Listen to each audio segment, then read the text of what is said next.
बिस्मिल्लाहिर्रहमानिर्रहीम। अस्सलाम वालेकुम। चैनल पे एक रिकॉर्डिंग मौजूद है जिसका लिंक डिस्क्रिप्शन में दे दिया जाएगा। उसमें ये बात हो रही है कि बहनें अगर अपनी लाइफ में भाइयों से प्रॉपर्टी नहीं मांगती तो उन बहनों की वफात के बाद उनकी औलाद उस जायदाद का तकाजा नहीं कर सकती।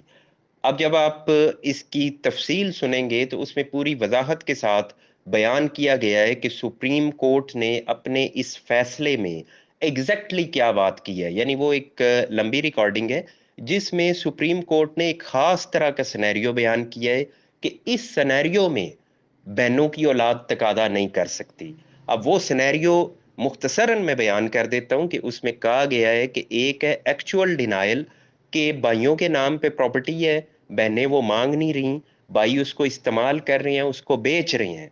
अगर इस तरह की सिचुएशन है तो ना बहनों ने अपनी जिंदगी में मांगी, उनके सामने वो बिकती रही, तो फिर अगर वो बहनें नहीं रहती, फोत हो जाती हैं, तो उनकी औलाद कल को कहे कि ये प्रॉपर्टी हमें दें, तो वो तकादा नहीं कर सकते। अब आप वो डिटेल में उसको सुनेंगे तो सारे पॉइंट्स क्लियर होंगे। यहां मैं बेसिकली जिस पॉइंट पे बात करना चाह रहा हूँ वो ये है कि उसमें मोस्टली जो लोगों के कमेंट्स हैं या सवालात हैं उसके हवाले से वो ये हैं कि जनाब ये कानून ये शरीयत के खिलाफ है। यानी अगर बहन को हिस्सा नहीं मिला और ऐसा कहना कि उस बहन ने 25 साल, 30 साल, 50 साल हिस्सा नहीं मांगा तो अब वो नहीं मांग सकती कि टाइम बहुत ज्यादा गुजर गया है।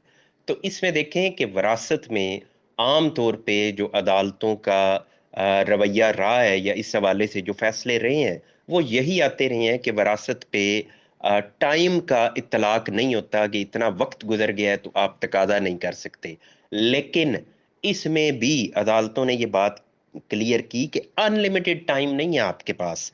क्यों? कानून ये कहता है कि अगर आपका कोई राइट आपको नहीं मिला तो आप पे लाजम है कि आप वक्त पे अपना राइट क्लेम करने के लिए अदालत में आ जाएं।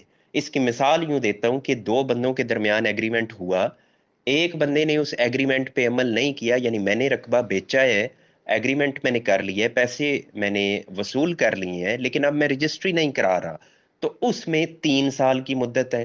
3 साल कब? यानी जब वो मुआहदे का वक्त पूरा हो गया है या मैंने इनकार कर दिया है तो उस इनकार के 3 साल के बाद बाद तक मेरे खिलाफ दावा हो सकता है। अगर 3 साल से ज्यादा वक्त गुजर गया तो फिर नहीं किया जा सकता, यानी वो टाइम बार्ड हो जाएगा।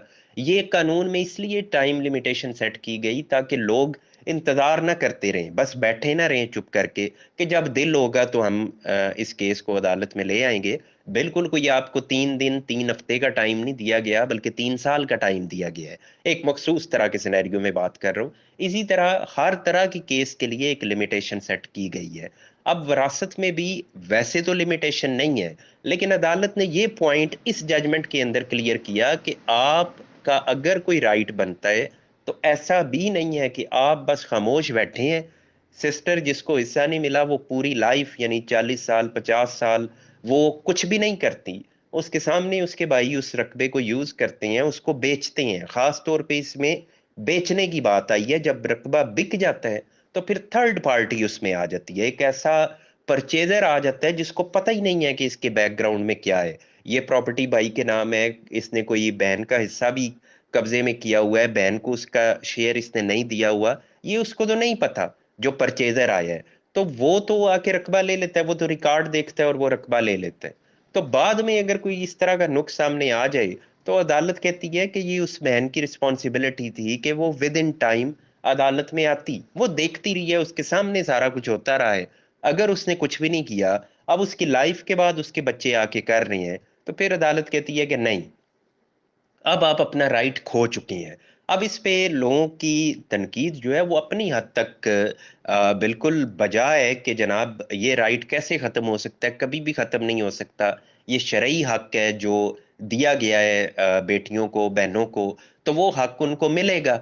लेकिन दूसरी तरफ कानून की एक अपनी मंतक है, वो ये कहते हैं कि अनलिमिटेड टाइम हम नहीं दे सकते। इस तरह तो लोग मजाक करेंगे कानून का कि जब उनका जी किया करेगा वो अदालत में आ जाएंगे, पहले वो अपने साथ होती हुई ज्यादती को देखते रहेंगे और जब मूड होगा तो वो अदालत का रुख कर लेंगे। तो अदालत ने कहा कि ऐसा नहीं होने वाला, आपको विद इन टाइम आना पड़ेगा। ये बहरहाल ये इस फैसले में ये बात आई है। मुमकिन है कल को कोई और बेंच बने, यही सुप्रीम कोर्ट का हो सकता है इससे बड़ा बेंच बने, और वो ये कहे कि ये फैसला दुरुस्त नहीं है, इसके अगेंस्ट वो कोई फैसला दे दें, क्योंकि सुप्रीम कोर्ट के पास ये इख्तियार तो मौजूद है। कोई भी फैसला है उसको लेटर ऑन बदला जा सकता है। जिन्होंने ये फैसला दिया उनके पास भी रीजनिंग है, उसकी वजूहात हैं, वो उन्होंने फैसले में लिखी हैं।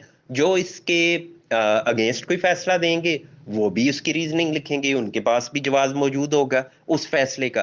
तो मुमकिन तौर पे वो फैसला आ भी सकता है, लेकिन फॉर टाइम बीइंग इस फैसले का इतलाक हो भी रहा है और ये होगा भी फ्यूचर में।